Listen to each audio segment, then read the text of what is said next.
Thank you, Mr. Pete. And I'm assuming you can hear me clearly. Fine. See you too. Go for it. Yes, indeed. So, thank you. And, I'd be remiss if I didn't do this. I got to give a shout out to yourself. I have to give a shout out to Miss Kleins. I have to give a shout out to Mr. Eon Vainlines. I'm looking at the legends, right? The individuals who've been doing this business for 5, 10, 20 years. And I'm acutely aware of the shoulders that I stand on, right? I know because of the work that you were willing to do, the belief that you had that this opportunity exists. And so, first and foremost, I just want to thank you. I want to thank Ms. Kleins. I want to thank Mr. Ian Van Lines. I want to thank those individuals who literally laid the foundation for me to even have the opportunity to show up on the conference call. And of course, I thank you for thinking enough of me to trust me to speak to the Prosperity Family team, and hopefully what I share tonight lands and makes a change in someone's life and in their business. And when you asked me to give the training, one of the things I thought about was a conversation I've been having real frequently with many of the team members that I work with, those intra and outside of the organization. And one of my team members in particular asked me recently, Juwan, how have you been able to consistently show up in your business? Right? How have you been able to continue to work even when you don't feel like it, right? Over the course of time. And Mr. Peden, I keep things close to the vest, right? If I'm going through some type of trials or tribulations, if I'm going through something, I'm not that guy that's going to tell everybody and their mama, like, I don't look for sympathy. You know what I mean? And so this person has seen some things, but didn't really know how deep the rabbit hole went in terms of the last several years. And, what I want to share with individuals is, look, I'm not the special. I'm not. And I think you'll find that the majority of the individuals who've achieved like tremendous success, I mean, everybody can't be Elon Musk, right? The guy's brilliant, figured out a way to go to outer space on rice. You know what I mean? But for the rest of us regular human beings, most people that you find out who are tremendously successful, they're not the special. We've all made mistakes. I've made terrible mistakes along my entrepreneurial journey. I've known death. I've known in my family, I've known psychological and financial hardship, family issues. But the one thing that I'm really clear about is that if you're keeping a positive mental attitude, if you're willing to do the work even when you don't feel like it, look, those things are skill trade. Because no one here listening tonight, none of the legends listening tonight will tell you they have not gone through trials and tribulations. And what I tell people, look, courage is not the absence of fear, but guess what? Success doesn't occur absent inconvenience, right? I tell people all the time, BS.com doesn't stop because you chose to become an entrepreneur. And so when, one of my partners asked me that, I'll be frank, I went and asked a million questions of other ring earners because I wanted to know, like, what's the formula, right? And then when I received the phone call from you, I stepped on the gas and called several other people. And I said, talk to me. What do you think the formula is?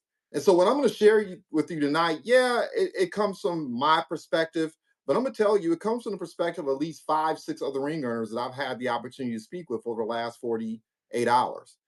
And so one of the things that, I would share once again is, look, you're looking for talents, as Mr. Peden said.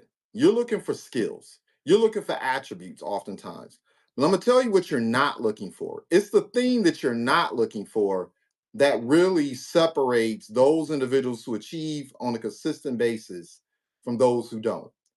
And the thing that you're not looking for that I think you'll find is that individuals who are really successful don't have an off button. The off button is broke, right? There's no off switch when it comes to them and their goals and their ambitions and the things they want to do for their family and how they want to operate in the community. People who are really, really successful, they're either running to something or they're running from something, and it dominates their being. I remember when I initially joined People Assigned Legal Shield, and I heard Mr. Darnell Self tell the story about how he was struggling financially when he became a part of People Assigned Legal Shield. And, it had gotten to the point where his spouse had given him some money to pay the utility bill, and he lost the money. Like, he didn't have money to pay for the utilities. His car had been repossessed. The previous work that he was doing before wasn't working out. I mean, he was on his knuckles. And I remember him talking about the feeling, how he felt when he was sitting on the porch refusing to go inside to his home because he did not want to tell his spouse, I lost the utility bill money. Right. And look, you just got to know how, man, financially, but not just financially, but psychologically, how painful that must have been. Right. To have to go into your residence, you're the man of the house, right? And you don't have the wherewithal to pay for a utility bill. And you don't want to tell your wife you lost the money. Right. And so, what I want to talk about today is OPP. I want to talk about obsession. I want to talk about pain, and I want to talk about passion. Because I firmly believe that part of the reason why many of us don't perform on a consistent basis, I firmly believe the reason why most of us aren't operating in our power is because we haven't really been honest with ourselves. Like one of the questions I'm going to ask tonight, and then I'm going to step on the pedal because it's 40 minutes after. I'm not going to keep you on the phone here. I'll keep you online for 10 p.m. I promise you. I'm not going to do it, right? But one of the questions I'm going to ask everyone is simply this. And if you want to share it in the chat, do it. But what I'm going to ask you to do is I want you to write down what your top 3 goals are. If you have a pen and pad in front of you, write down the top 3 reasons why you joined PPLSI and Legal Shield, why you decided to launch and begin your entrepreneurial journey. What are those top 3 reasons? And like I said, if you want to volunteer and put it in the chat, go ahead and do so. If you just want to write it down, go ahead and do so. If you don't want to share it publicly, that's okay. I'm not going to ask anyone to share publicly. But if you don't mind, if 1 or 2 people don't mind sharing, don't make it a dissertation, right? But just briefly, like 10, 20 seconds, why did you decide to build a business with PPLSI? What motivated you? So I see money, I see residual, I see empower people. Who else? Take the next 30 seconds. If you want to unmic and share, if you want to put it in the chat, share it right now. What are the reasons why you decided to start your PPLSI and Legal Shield business? I got tired of working for other people, and I just didn't want to keep giving and giving and giving. And I wanted time freedom, and I wanted to be able to decide and move through my own future. I love it. Who else? I see time freedom. I see freedom. I see break barriers. I love the membership. I love that I can help people and I can make extra money. Now, look, everyone, I'm going to say this in love. Hopefully, you've been around me long enough to trust me and know that what I'm getting ready to share with you is in love. What I'm going to share with you is this: whatever you wrote down, 99% of you, one of you may have written down the real reason. But what I'm going to say to you right now is this: most of you are lying to yourself. You're lying. You're sharing what you think sounds good. You're sharing what's palpable to your family, friends, and the people around you. That's not the real reason. This is how I know it's not the real reason. Because if it was the real reason, you'd all be executive directors. I'm just going to be so real with you. You'd all be executive directors. You know how I know you're lying? Because when you really have a goal that really matters to you, you want it like you want to breathe. You want it like the goal is going to motivate you to do the things you need to do. You have to want it like you want to breathe. I mean, breathe like, could you imagine? Everybody remember Zeus from WWF? I know I might be dating myself, right? But Zeus was this big guy, 6'5", 270 pounds, right? He was so big that if he put his hand on your head and it would cover your entire face and head. That's how big he was. And I want to put this in perspective for you. I want you to imagine yourself you're sitting in the pool, enjoying yourself, having a good time with your family. And I want you to imagine that he put his head on your hand. Keep in mind, as a 6'5", 260-pound guy. and he dunks your head in the pool for like 5 seconds, right? Now, let's be real. If a grown man did that to you and dunked your head in the pool for 5 seconds, when you came up, what would be your response? Yeah, shock. You might be, you might have some words for him. You might look at him in disbelief, right? But you're not going to do nothing because he's 6'5", 260 pounds. You're just going to look at him, maybe flip him off, whatever the case may be. But what if that same man, whose hands, once again, are big enough to cover the back and front of your head, that's how big and powerful he was. What if he took you and dunked you in the water for 30 seconds? Now, look, 30 seconds being dunked in the water isn't going to kill you. But when you come up, you're going to be coughing up water. Can we be in agreement with that? Are y'all with me? Can I get some head nods? When you came back up again, what would you do? Breathe. Yeah, you'd be struggling to breathe. Some of us will be screaming and yelling. Some of us might throw a punch at them, but it would be like performance. You ain't really trying to hit them. You just trying to communicate. Hey, if you do that again, you're gonna have problems, right? But let's be real. 99% of us, you're not gonna do nothing about it. He's 260 pounds and he's a big guy, and you don't stand a chance in a physical conflict with him. But what if he grabbed your head again and he dunked you in the water for a minute? Now, a minute, when you come back up, you are doing more than coughing up water. Can we agree that you have reached fight or flight? You have reached that point where you are not thinking anymore. You reached that point where you're not, look, the only thing going through your mind, nothing's going through your mind. It's going to be a reaction. It doesn't matter. Look, some of you, your heads are going to turn like the exorcist. And you're going to turn around, you're going to try to bite that man's wrist off his hand. His size doesn't matter anymore. How much he weighs doesn't matter anymore. The fact that you know that you don't have any type of chance in whatever to defeat this guy, it won't matter. You are going to want air so bad. You're going to want to breathe so bad that it doesn't matter. That's what I mean. I want you to ask yourself tonight, what is the thing that you want more than air and do you want more than breath? I'm going to be transparent with you. When I first joined PPLSI, the story behind the story was I was going through a nasty custody battle. It was 2008. The economy had fallen off the cliff. My income had been cut more than in half in a 3-month period of time.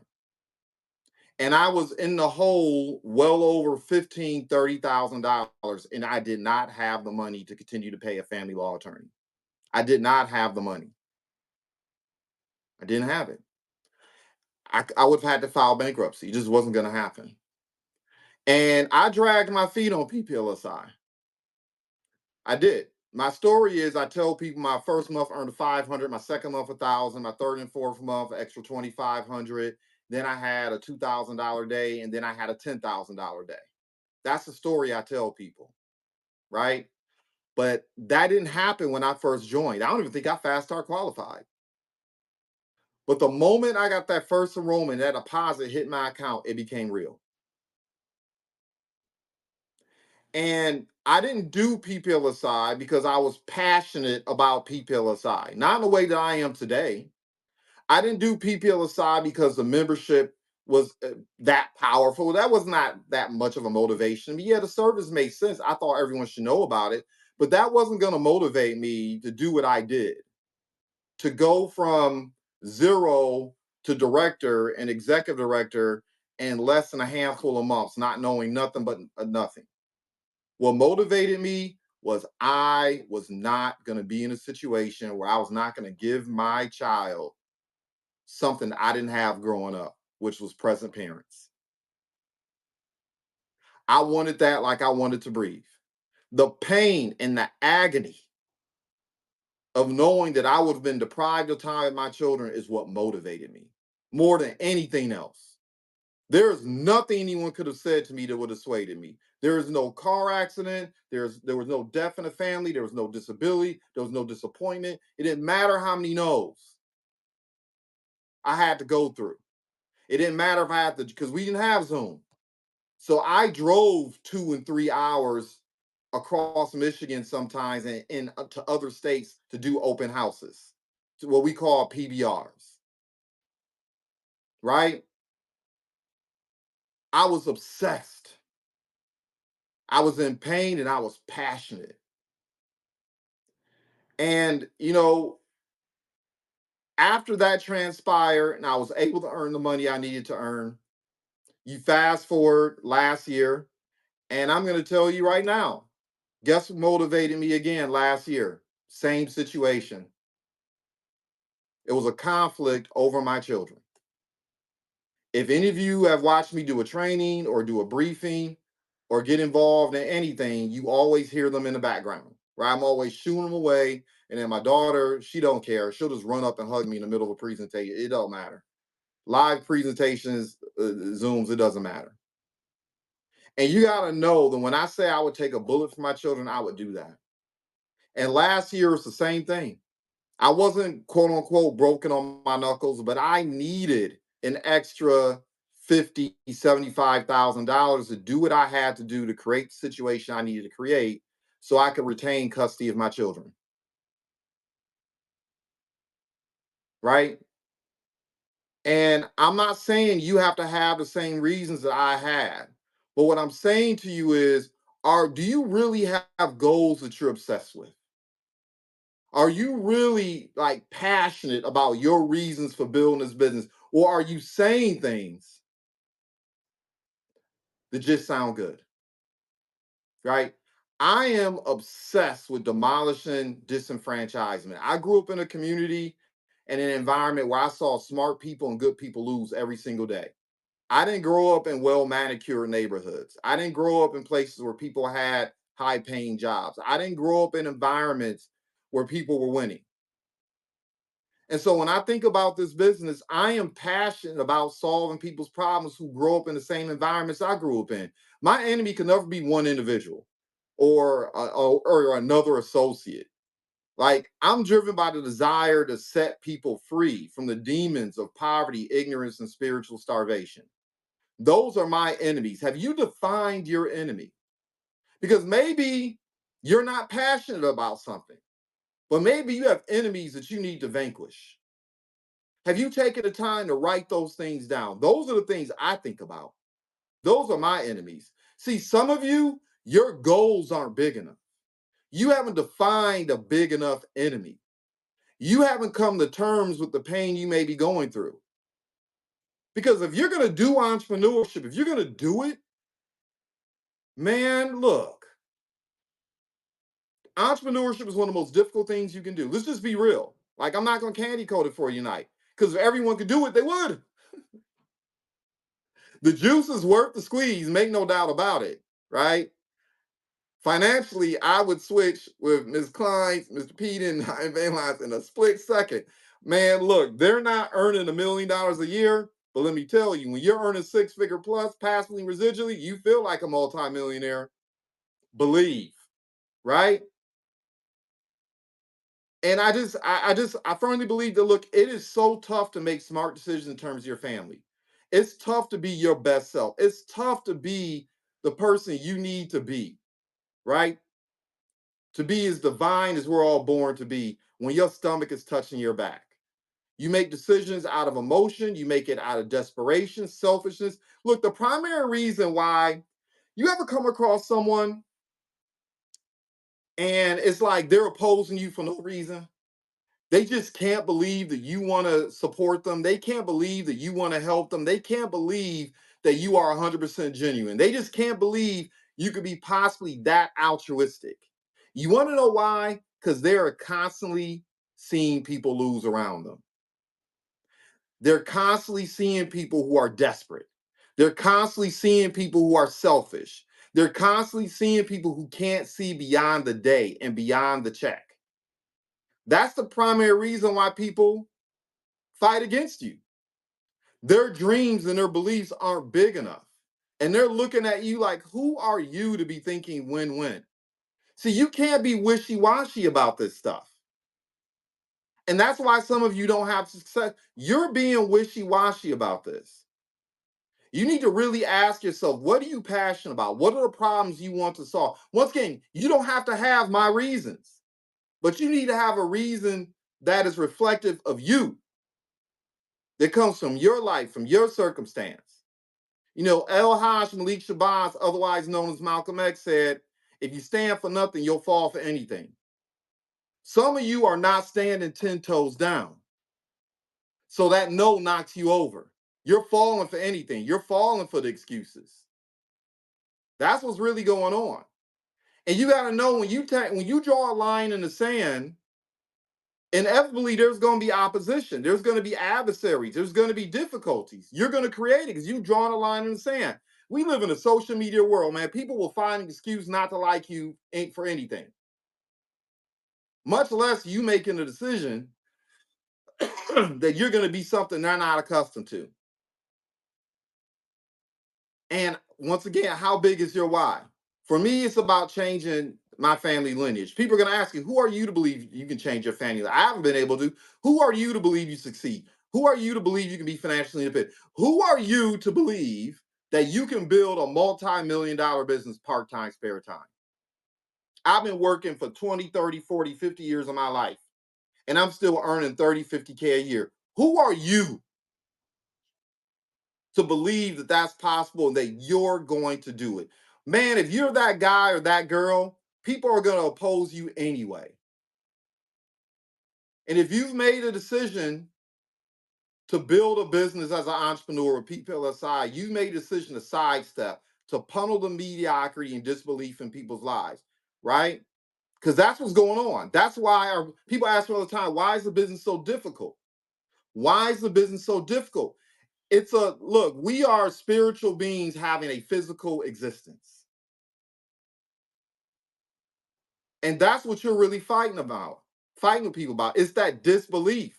You got to make your vision plain, your purpose, whatever it may be, to make a difference in people's lives, your vision, your goals. Those things need to be your board of directors. That's your board of directors, your vision, your goal, your purpose. The reason why you start this business, the reason why you get up in the morning, that needs to be your board of directors, right? Rather than how you feel. I'm hurting. I know I'm gonna hurt some people's feelings tonight, but it's the truth. Some of us, our feelings are a board of directors, right? So we don't get up and do the things we need to do because we're being led by our feelings. But what are your goals? What are your values? What are your principles? What are the things that really matter to you? Like, are you really being honest? Those things need to be your board of directors. That way, when you don't feel like doing it, you'll be willing to do it anyway because your board of directors told you to do it. And the only way your board of directors are going to be to influence you is they need to be omnipotent. Your board of directors need to be everywhere. Look, I'm indifferent about how you do it. I'm not one of those individuals that will tell you got to do it this way. Look, it can be vision boards. It can be index cards. It can be a journal. It can be hourly reminders, right? In your phone or in your calendar. It can be your screensaver. It can be in your planner. It can be a bookmark. So when you're reading the book of the month, you're also looking at your board of directors. You're looking at your values, your goals, the things that matter most, the things that you really want to accomplish. But they have to be present all the time. Because if you jump online and Google it or chat GBT it, you'll find that most people in the scientific community say that human beings have 60 to 80,000 thoughts per day. That's how many thoughts you're having. And well over 80% of them are negative. 80% of your thoughts are negative. That's not a you thing. That's not a me thing. That's all human beings. We are all having negative thoughts all the time. So you have to offset those negative thoughts. That's why your board of directors, your values, your goals have to be powerful enough. They need to be omnipresent enough so when the BS.com visits you, it shakes you out of it. And you say, I'm going to do this anyway. And look, writing down these goals, you may not be able to define these things overnight. It may take you time. Look, you take 30, 40 minutes to drive to work, to an occupation is not going to set you free. Don't lie. You spend 30, 40 minutes on social media. Be real. You spend 30, 40 minutes talking about people, you know, arguing, going back and forth with people on social media. You spend 30, 40 minutes talking about the Super Bowl and what Kendrick had to say about Drake. Don't front, no lie. You've been doing it. You can take an hour or two or even a week to figure out what really motivates you, what really inspires you, what really is your goal, the thing that will motivate you to get up and do what you need to do. I hear people say, become a product of the product. That's not good enough. I'm gonna tell you right now, that's not good enough. It's nice, it's cute, it's important. You need to become a product of the product. But I'm gonna tell you what you really need to be. You need to be an example. You need to be a walking billboard for how this company's changed your life. As I was thinking about this talk tonight, as I start to wrap up, I thought about Harlan Stonecipher, the founder of this company. And I didn't get a chance to meet Harlan Stonecipher, but you know what they say, right? You can tell the strength of a leader by its fruit.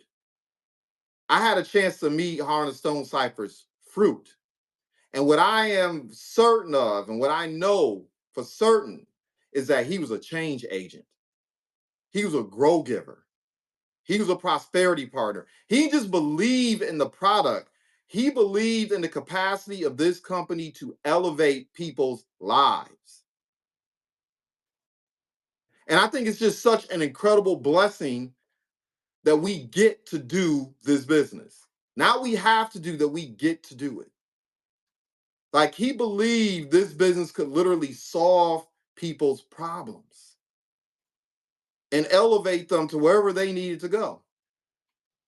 And when we say be a product of the product, it's not enough to be a product just for the service. You need to be an instrument of change in your own life. You have to start solving your problems. You need to be a walking testimony. Right? Mr. Peden mentioned earlier, I'm just under six figures. I'm like 2 decision maker appointments away. It's coming. Right? But look, the six figures, the title doesn't matter to me. The title doesn't matter. You can call me peanut butter. I don't care. The six figures motivates me because then that means I'm elite. And why is it important for me to be elite?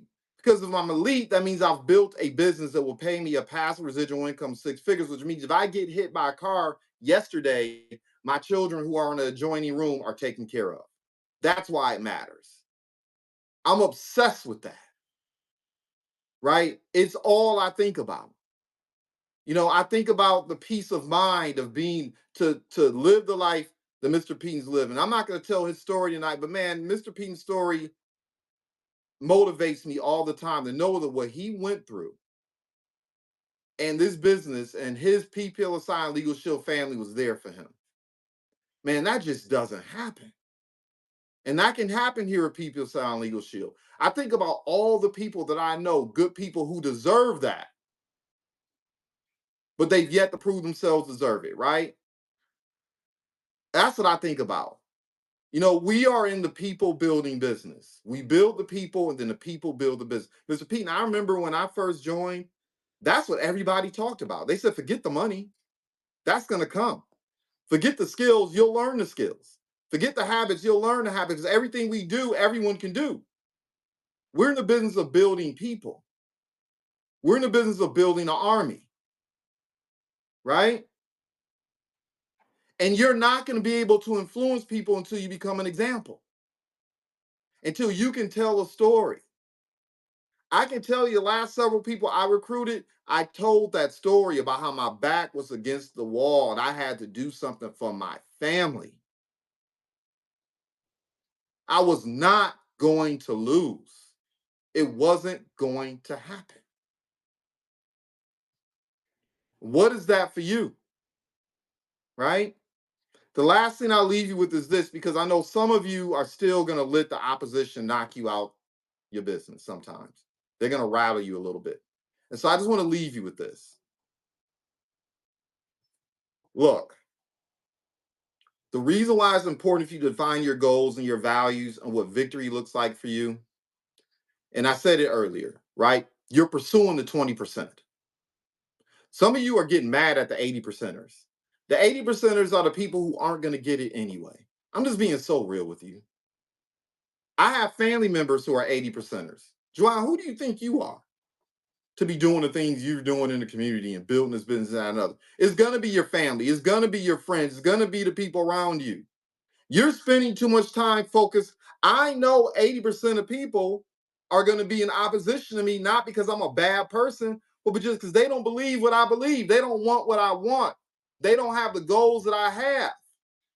It's just out of their ecosystems, out of their hemisphere. They can't imagine it. So I'm not interested in those 80 percenters. I'm interested in the 20%.